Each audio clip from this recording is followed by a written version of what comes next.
Welcome back to the channel, everyone. It's I, the Reluctant Gringo, back again with another movie review. With the exception of Bob Marley, One Love, there really has not been anything from Hollywood worth giving a damn about in 2024. Thankfully, Dune Part 2 released, and I was lucky enough to see it a day earlier than most of you in the United States. I am happy to report to you that this film was good.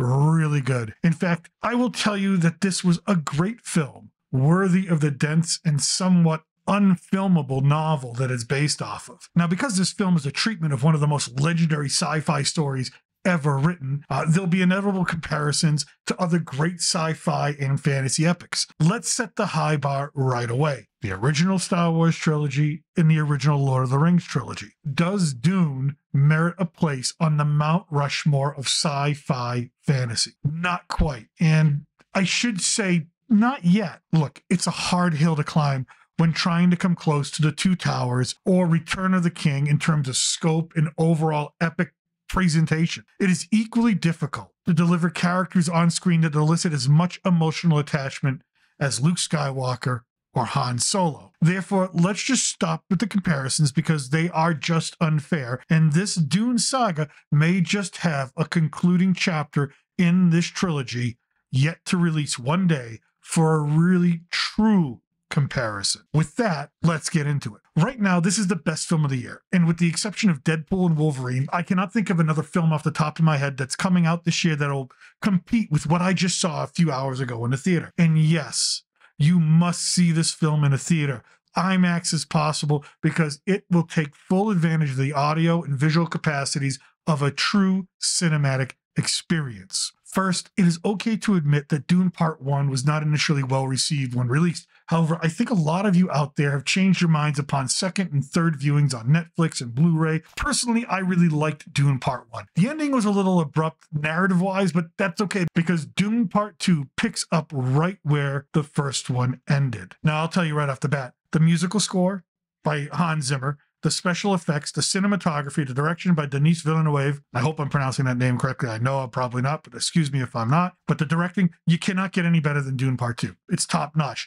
The visual effects are so good. It actually makes what we've seen from the Marvel Studios and the DC Cinematic Universe look even worse in retrospect. Part 2 begins with Paul and Jessica seeking refuge with the Fremen after the House of Atreides was destroyed by the Harkonnens with the help of the Emperor in Part 1. Now, since this is a spoiler-free review, I will be as general as I can. Paul continues on his hero's journey, accompanied by allies such as Chani, played by Zendaya, and Stilgar, played by Javier Bardem.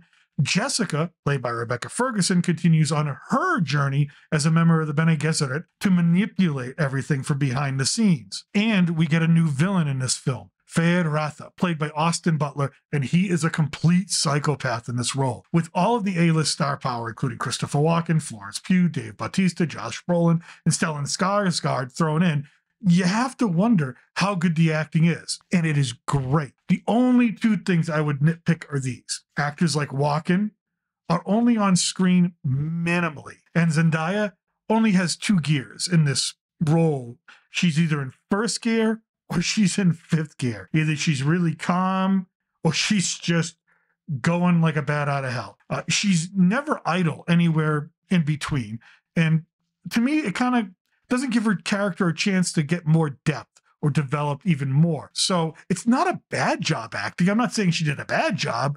She just didn't reach the level of her peers in this film. And that's another really high bar. So let's talk about it. As far as standouts are concerned, Butler brought a menacing force to this film and in turn elevated the narrative that Timothee Chalamet was delivering. And speaking of Timothee Chalamet, he nails it. And once again, proves to me that he is the next Hollywood superstar, if he's not already considered one already. I loved him in Wonka, and I loved him here. Everything he seems to be in, he just absolutely proves that he's head and shoulders above most of his peers. But my favorite in the whole film was Javier Bardem as Stilgar. He made me laugh. He held my attention.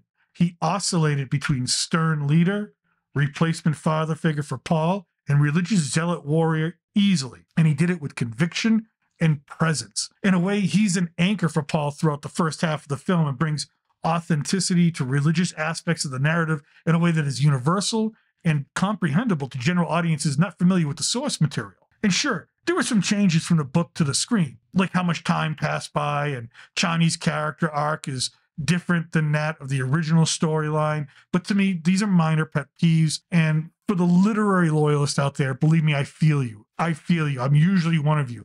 But believe me, I do think we can give this film a pass because we got such a great film. Now, the only other thing that disappointed me was this. The theater had not yet received the special sandworm popcorn buckets that look like a Salvador Dali sexual nightmare. But hey, we can't have everything now, can we? So I'll have to order one off of eBay, I guess, if I really, really want it. But in closing, because this is spoiler-free, I don't want to spoil anything for anybody yet. I'll do a spoiler review later on, maybe next week, early next week sometime. But so yes, I highly recommend this film, and I strongly urge you to see it in theaters.